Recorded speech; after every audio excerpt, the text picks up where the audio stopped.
You have 5 minutes to do so. Thank you. Good morning. Kwa sababu baba yuko hapa, wacha nianze na kusema haya.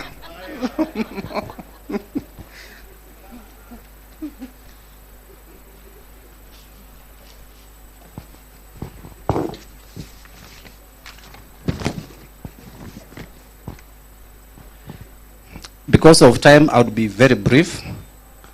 First is to welcome you to this event, which, as you have been informed, we have hosted with Mama War Veterans Association, and we are also bringing on board many other stakeholders, including people from Mutembei, and other groups which have suffered also colonial atrocities, and also some have also suffered during the times of Moi, the Nyayos group, among others. So this is a combination of a long journey we have been part of from 2002, and I know my colleagues will be speaking about this. I remember Wanjiku Miano around 2003 telling me the board has sent her to go to Kenya National Archives to get information about Mau. So this is a journey we have traveled from 2002, and it has also been part of our conversation and also leadership on the transitional justice work in the country for the last 20 plus years. So this journey has had many challenges and also many achievements, and a part of the major achievement was, of course, the settlement which came in June 2013, where there was a statement of regret, of course, from the British government. There was also a bit of token, we call it token, because there's no way you can compensate people who have fought and suffered in this country. And of course, there was a bit of commitment to erect a monument. But that was also not the end of this struggle.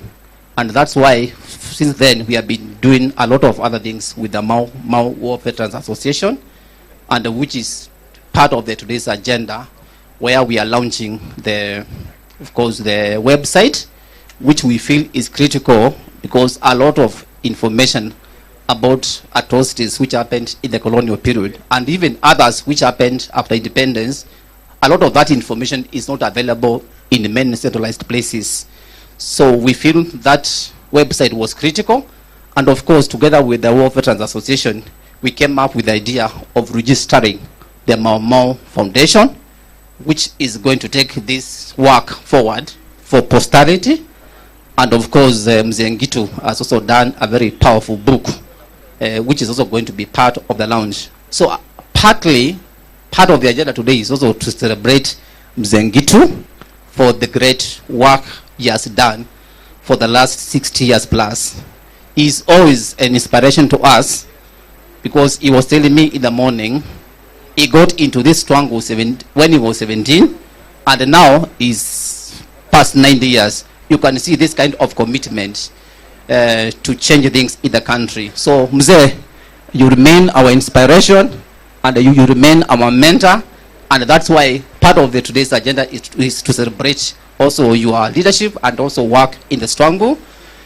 As a sector, we have also been planning, also convening a veterans forum, where we also look back, we see where we have come from, and what are the lessons which can also help us deal with the emerging issues in the country. So today is part of that convening, and we are planning to do another major event on 6th of December as we celebrate 75 years of the Universal Declaration on Human Rights. So we'll invite you into another event where we'll be talking about where we are as a country and where we have come. This is because at KHRC we are having this agenda of celebrating our 30 years and also remembering how KHRC has been involved in different struggles in the country. So this event is also coming in the context of 3 developments. One, you remember there was the visit of the King from the UK.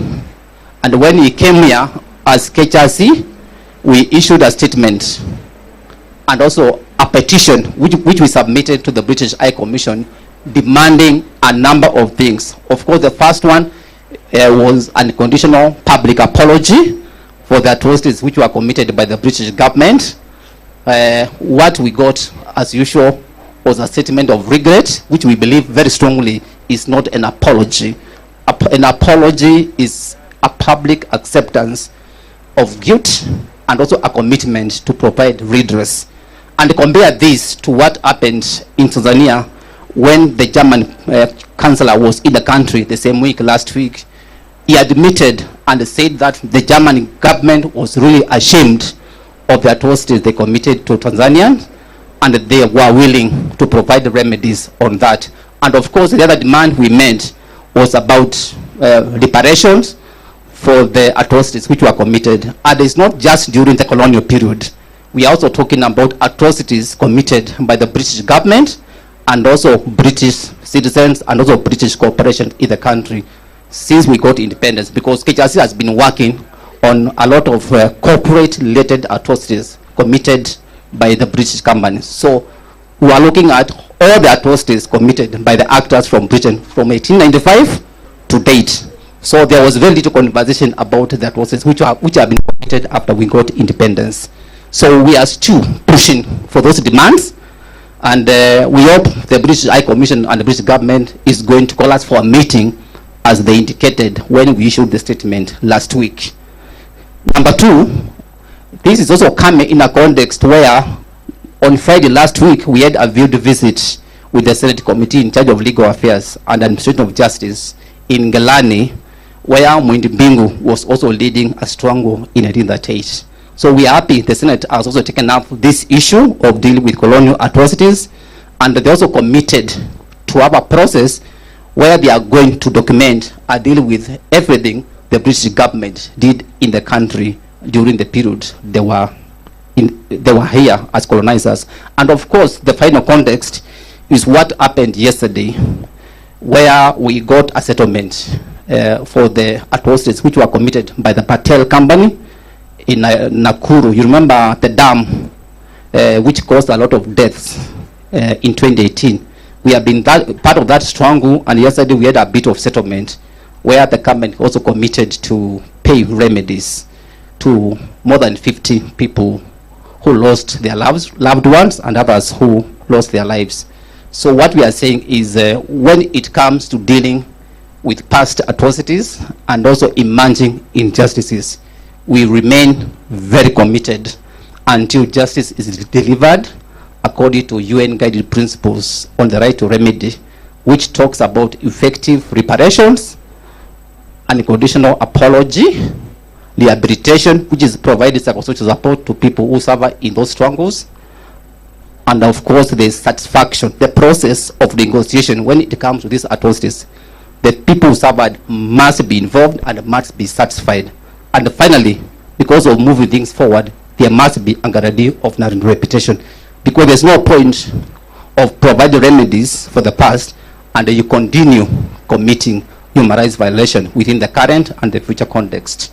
So with those remarks, I just want to challenge us to remain committed to pushing for the implementation of the Constitution of Kenya, because in Article 19, the Katiba is very clear that this country is going to be run on the basis that the Bill of Rights is going to be the framework for governing the country, not these economic models we have been seeing being advanced by our government for the last 10 years. I think we have a context where our leaders think by running the government in the Chinese model, where the economy, the delivery of the economy is everything, does not transform change to the people, especially economic and the social cultural rights, which can also be framed as economic and social development.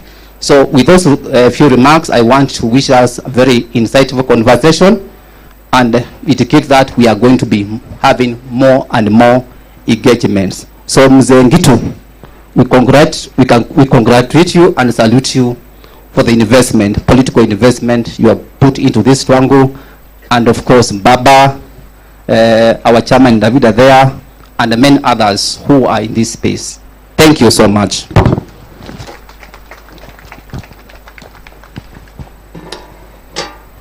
Thank you, Davis, for those powerful remarks.